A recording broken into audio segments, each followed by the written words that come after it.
once again. Have a nice day, student. Welcome to my YouTube channel. Today we take next lecture composite function. तो composite function के बारे में आज हम आगे पढ़ रहे हैं। कल बताए थे आपको डोमेन कोडोमेन वगैरह आप बता दिए थे, कुछ नियम अब ये है इसमें।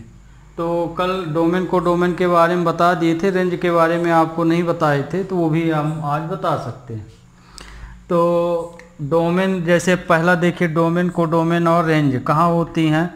जैसे फॉर एग्जांपल ले लिए, कोई एक फंक्शन है ए टू बी, है ना, ए से बी का रिलेशन है, where f A equal to B. अब ये फंक्शन लिए तो हम इसमें आपको ये बता रहे हैं डोमेन कोडोमेन रेंज। तो ये तो आपको पता है, रेंज इसमें देख लीजिए।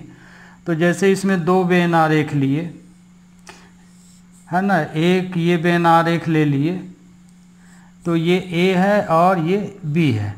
इन्हीं दोनों का रिलेशन हमारा क्या कहलाता है, फंक्शन कहलाता है। तो मान लीजिए कि सेट ए में ए बी सी डी ये वैल्यू हैं और सेट बी में 1 2 3 4 ये वैल्यू हैं। तो ये आपका डोमेन है ना। तो डोमेन के एलिमेंट हो गए ए बी सी डी। तो आपका डोमेन यहाँ पे क्या हुआ, डोमेन के एलिमेंट हुए A B C and D, ये डोमेन कहलाएगा आपका। तो ये डोमेन हो गया। कोडोमेन बी सेट माने ए टू बी रिलेशन है। तो आपको कल बताए थे कि ए को ही डोमेन आपको मानना है और बी को ही कोडोमेन मानना, माने इस प्लेस पे जो वैल्यू है वो डोमेन होगी और इस प्लेस पे जो वैल्यू है वो कोडोमेन होगी। तो कोडोमेन, तो इसमें डोमेन ए है आपका और कोडोमेन आपका यहाँ पे है बी। तो बी के एलिमेंट हुए 1 2 3 4। ओके।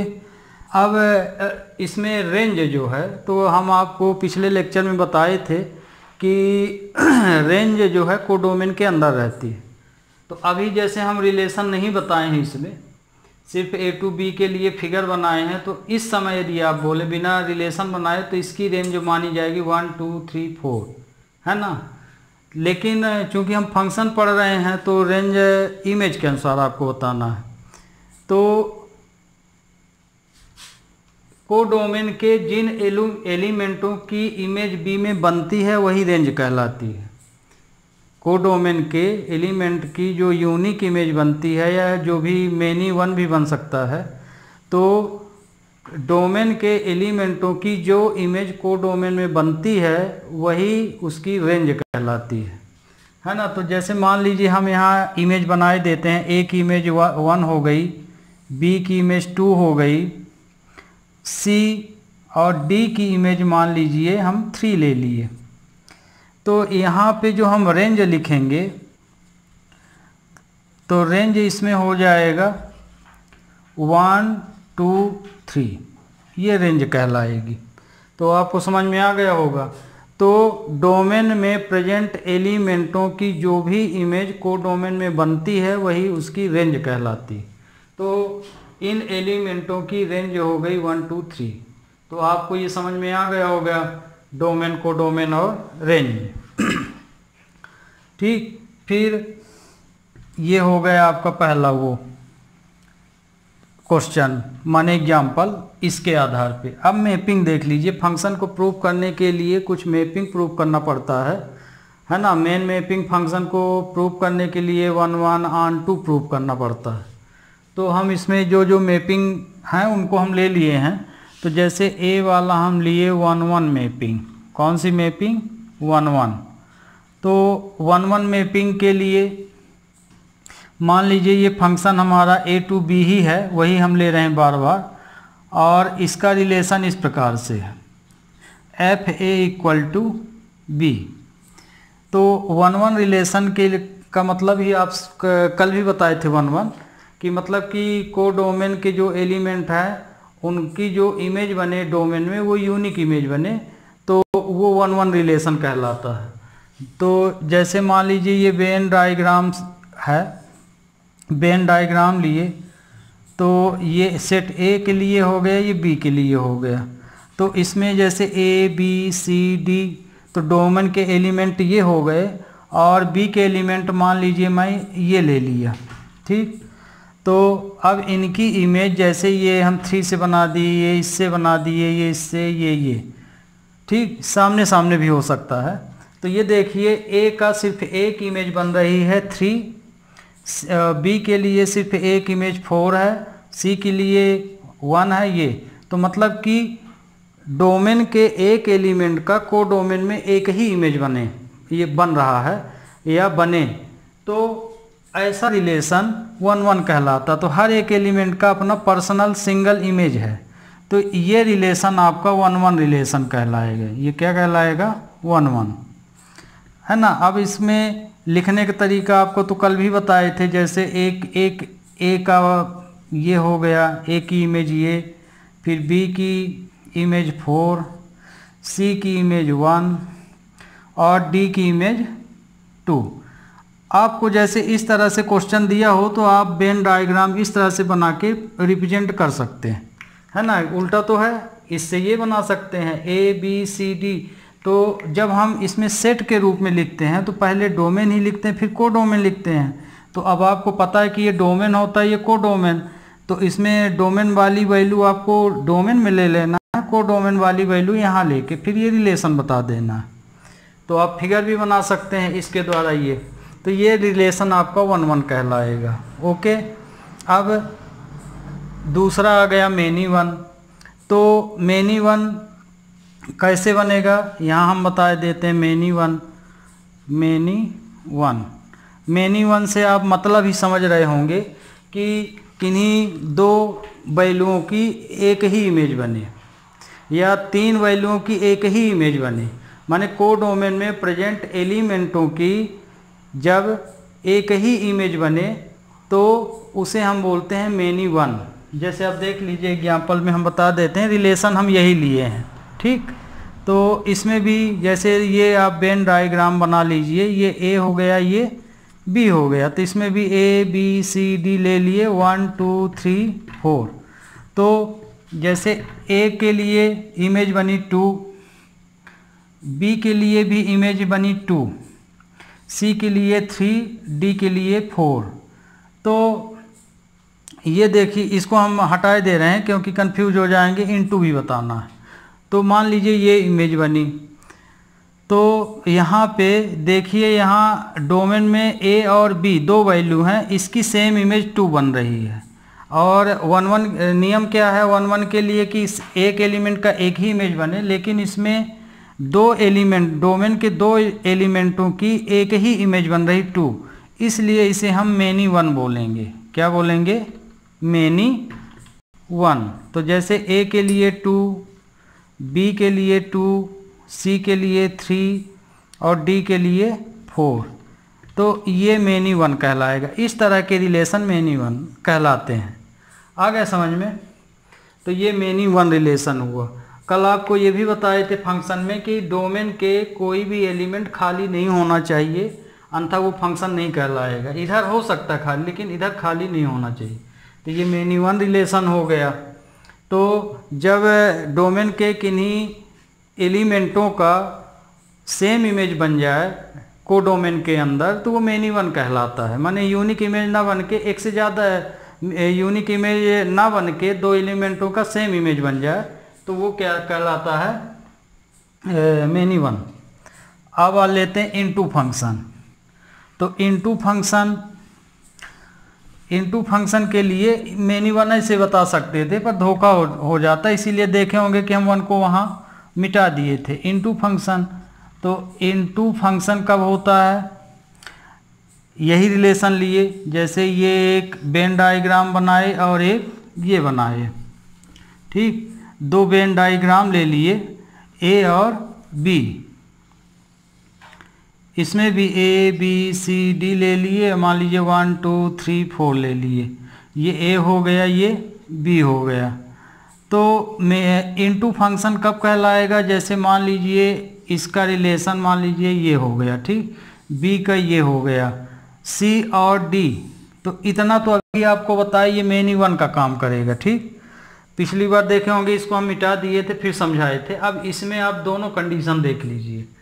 तो ए की इमेज 2 बन रही है, बी की इमेज 3 बन रही है, सी और डी की सेम इमेज बन रही है, इसलिए ये मेनी वन कहलाएगा। लेकिन क्योंकि एक एलिमेंट इसमें ऐसा भी है जिसकी प्री इमेज यहाँ पे नहीं बन रही है ना, माने ये नंबर बच जाता है। तो जिस नंबर की प्री इमेज डोमेन के अंदर ना बने, जब कोडोमेन के किसी एलिमेंट की प्री इमेज डोमेन के अंदर ना बने तो उस स्थिति को हम बोलते हैं इनटू, उस स्थिति को हम इनटू रिलेशन बोलते हैं। तो ये देखिए इधर से तो ये मेनी वन बना, लेकिन एक एलिमेंट यहाँ खाली हो रहा है, इसलिए ये इनटू भी कहलाएगा। मेनी वन के साथ ये क्या कहलाएगा, इनटू। तो जब आप फंक्शन को प्रूफ करेंगे तो मान लीजिए इस तरह का रिलेशन बनता है, तो ये 1 1 ना होके मेनी वन रिलेशन हुआ और ऑन टू ना होके इनटू फंक्शन हुआ। तो 1 1 रिलेशन देखिए 1 1 के लिए हम मान लीजिए रिलेशन 1 1 नहीं आया, तो 1 1 नहीं आएगा तो क्या आएगा, मेनी वन आएगा। तो जब आप 1 1 के लिए रिलेशन निकालेंगे तो उसमें यही देखेंगे कि जैसे दो एलिमेंट की एक ही इमेज बन रही है तो वो मेनी वन हो जाएगा। क्या हो जाएगा, मेनी वन। तो जब 1 1 प्रूफ करेंगे और दो एलिमेंटों के लिए सेम इमेज यदि बन गई तो उस समय आप बोलेंगे कि ये 1 1 नहीं है, मेनी वन है। लेकिन इनटू ऑन टू से संबंधित है, जैसे ऑन टू, तो यदि ऑन टू और इनटू, इनमें ध्यान रखिएगा, ये 1 1 और मेनी वन अलग है, 1 1 मेनी वन ये इससे रिलेटेड है। यदि 1 1 इमेज नहीं बन रही है तो मेनी वन फिर आएगा, और यदि ऑन टू रिलेशन नहीं बन रहा तो इनटू रिलेशन बनेगा। ये दोनों एक सेट हैं। तो ये देखिए इसमें तो ऑन टू और इनटू के लिए आपको हमेशा कोडोमेन देखना चाहिए। किसको देखना चाहिए, कोडोमेन। और 1 1 और मेनी वन के लिए आपको हमेशा डोमेन की ओर देखना चाहिए, माने इसको देखना चाहिए।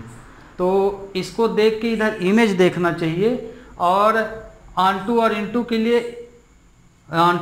के लिए इन एलिमेंटों के लिए प्री इमेज देखना चाहिए। तो अब आपको समझ में आ गया होगा। 1 1 और मेनी वन के लिए हम इमेज देखते हैं कि कोडोमेन में किस तरह की बन रही हैं, एक एक बन रही माने यूनिक बन रही हैं कि एक से ज़्यादा बन रही हैं, तो वो 1 1 हो जाएगा यदि एक एक बन रही हैं। यदि एक से दो एलिमेंटों के लिए सेम बन रही हैं इमेज, तो या 3 एलिमेंटों के लिए सेम बन रही हैं तो मेनी वन हो जाएगा। लेकिन यदि ऑन टू इनटू से संबंधित है तो ऑन टू इनटू के लिए हमको डोमेन देखना पड़ेगा कि, तो डोमेन जब हम देखेंगे यहाँ से तो इसमें ये देखेंगे ऑन टू और इनटू के लिए कि जो कोडोमेन के अंदर एलिमेंट हैं उनकी प्री इमेज डोमेन में बन रही है कि नहीं बन रही है। तो यदि इनकी प्री इमेज यहाँ बन रही है सभी की तो वो ऑन टू हो जाएगा। तो इसमें देखिए 2 की प्री इमेज ए बनी, 3 की बी बनी, 4 की सी बनी और इसी 4 की डी बन गई है। तो इनकी तो प्री इमेज यहाँ पे है, डोमेन के अंदर प्री इमेज बनता है और इसके अंदर इमेज, लेकिन इस 1 की प्री इमेज यहाँ नहीं बनी है, इसलिए इनटू कहलाएगा। अब मान लो बन जाती इसकी इमेज, ये वाली इमेज कहीं यहाँ बन जाती तो फिर ये ऑन टू कहलाता। क्या कहलाता, ऑन टू। तो यदि कोडोमेन के अंदर जितने भी एलिमेंट हैं उनका प्री इमेज डोमेन के अंदर बन रहा है तो उसे हम ऑन टू फंक्शन बोलेंगे। लेकिन यदि कोडोमेन के अंदर जो भी एलिमेंट हैं और उनमें से कोई एक एलिमेंट या दो एलिमेंट छूट गए, उनका प्री इमेज कोडोमेन में नहीं बन रहा है, तो उस स्थिति में हम बोलेंगे कि फंक्शन इनटू है ये। तो जब फंक्शन तुम्हारा ऑन टू नहीं होगा तो क्या बोलोगे, फंक्शन इनटू है। जब फंक्शन 1 1 नहीं होगा तो क्या बोलोगे कि फंक्शन 1 1 ना होके मेनी वन है। तो समझ में आ गया।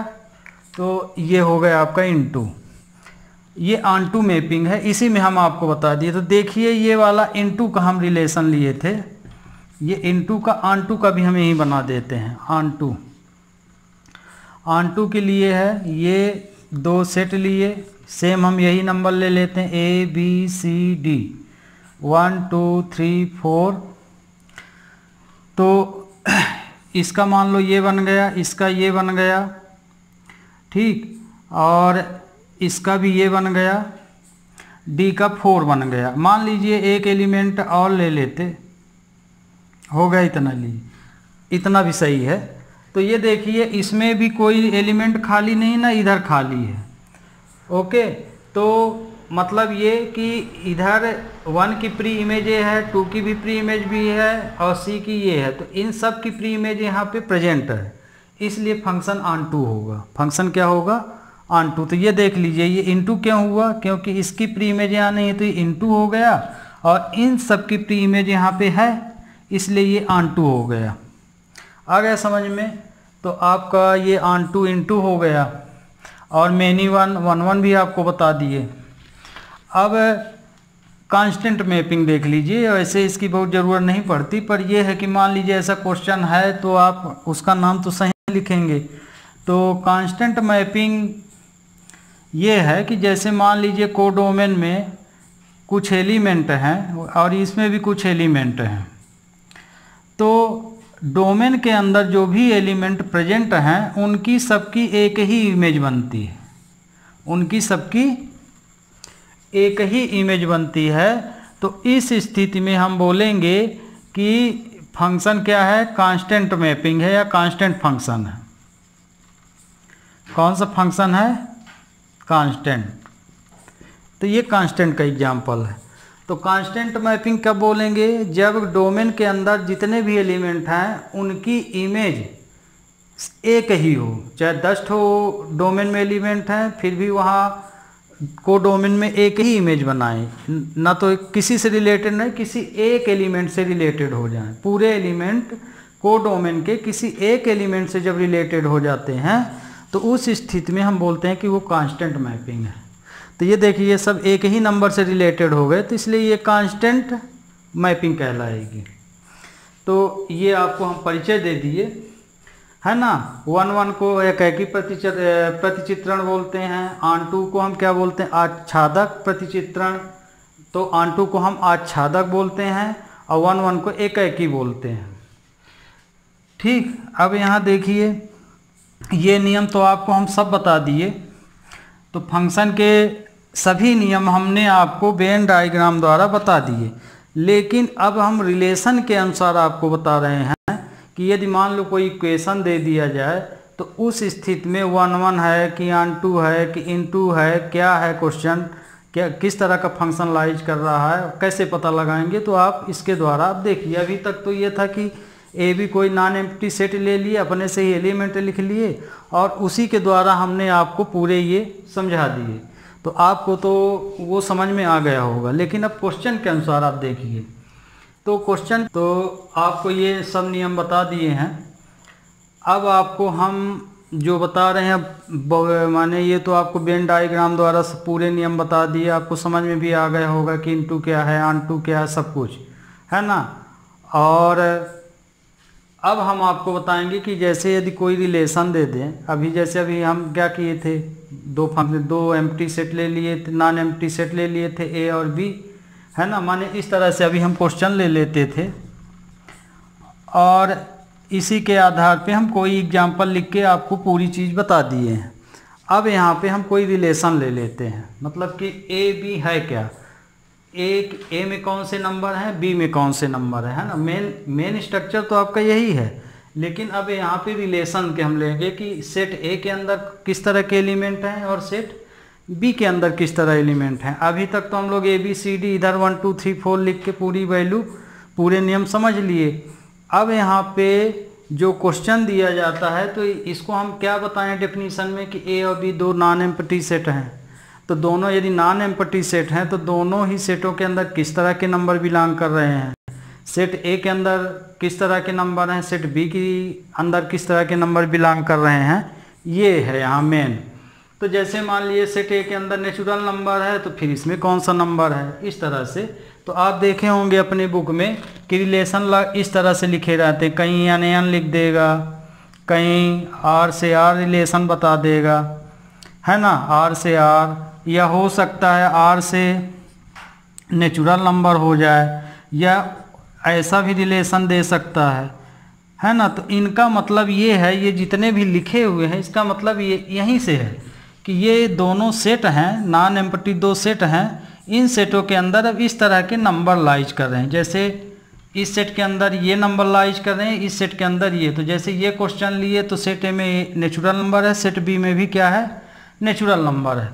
तो इन्हीं का रिलेशन हम लोग को प्रूफ करना पड़ता है, और इसी के अंतर्गत माने इन्हीं चीज़ों को देखते हुए हमको क्वेश्चन को 1 1 और ऑन 2 भी लाना पड़ता है। यदि आए तो ज़बरदस्ती नहीं ले आना। तो अब देखिए, हम एक क्वेश्चन उठाने के पहले आगे हम एक रिलेशन बता देते हैं, है ना।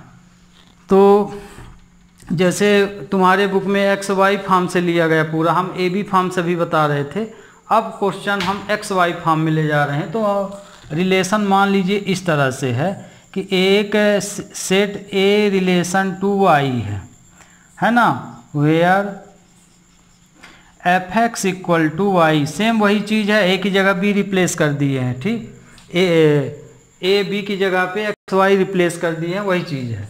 तो यदि फंक्शन 1 1 है, फंक्शन क्या है, 1 1 है, तो 1 1 के लिए हमको ये प्रूफ करना पड़ता है f x 1 equal to f x 2, है ना। तो x1 x2 belongs to F, ये। तो यदि हम 1 1 रिलेशन ले आते हैं तो हमको ये दिखाना पड़ेगा x1 बराबर x2, क्या दिखाना पड़ेगा, x1 बराबर x2। यहाँ पे x1 बराबर x2 का मतलब आप ये बिल्कुल ना समझिएगा कि दोनों की वैल्यू सेम है। यहाँ पे इसका मतलब ये है यहाँ पे x1 और इक्वल टू x2 का कि x1 की यूनिक इमेज बन रही है और x2 की भी एक यूनिक इमेज बन रही है, माने दोनों की अपनी अलग अलग यूनिक इमेज बन रही हैं, इसलिए ये रिलेशन 1 1 का है। समझ में आ गया ना। यहाँ वैल्यू से मतलब नहीं है कि ये x1 इक्वल टू x2 लिख दिए तो आप ये समझिए कि दोनों की वैल्यू सेम आनी चाहिए, ऐसा नहीं है।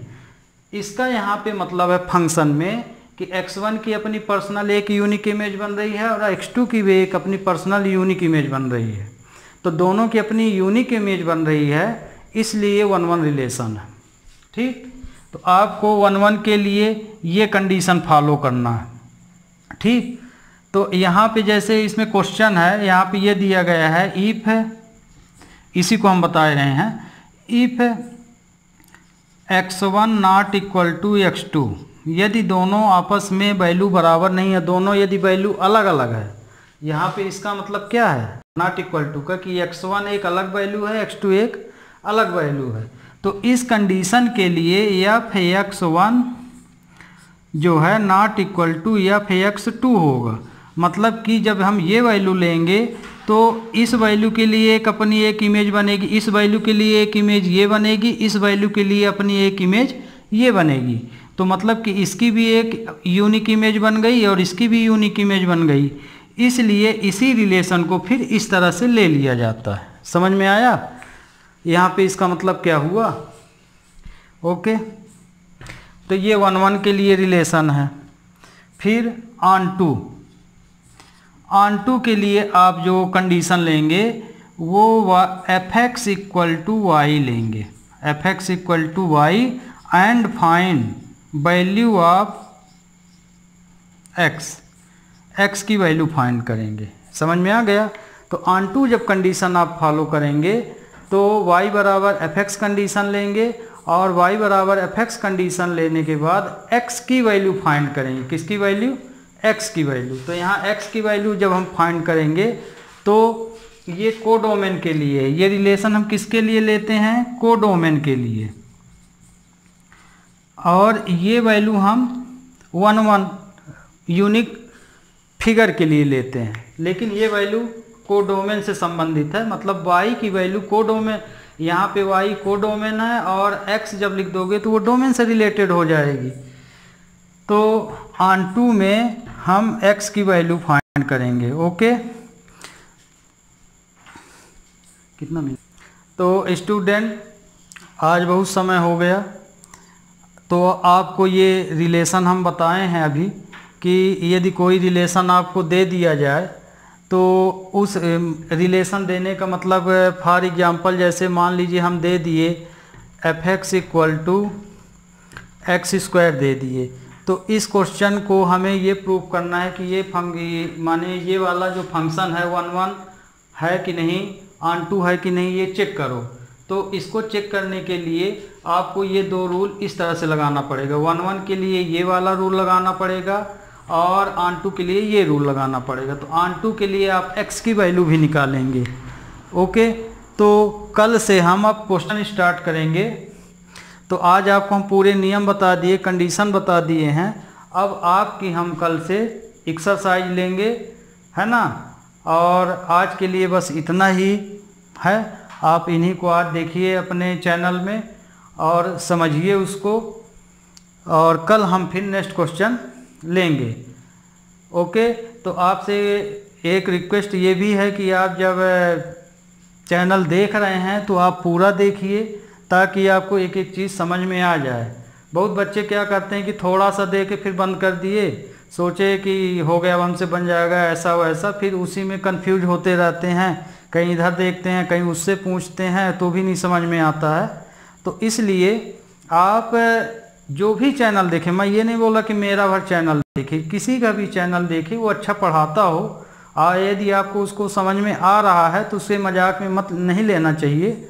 उसके फिर वीडियो को बारीकी से देखना चाहिए कि इसमें क्या क्या बताया गया है और क्या चीज़ छूट गई है। यदि छूट गई तो आप कमेंट से भी आप बता सकते हैं कि आपने ये नहीं बताया, या कोई चीज़ आपको गलत मान लीजिए हम ही बता दिए और आपको पता है कि हम गलत बता रहे हैं, तो उसके बारे में भी आप बोल सकते हैं। कभी कभी मिस्टेक हो जाती हैं, बड़े बड़ों से होती हैं, तो टीचर से भी हो सकती है। तो आपसे रिक्वेस्ट है कि आप जब भी वीडियो देखिए तो पूरा देखिए उसमें, ताकि आपको पूरा नॉलेज मिल सके। ओके स्टूडेंट, आज के लिए इतना ही। Have a nice day.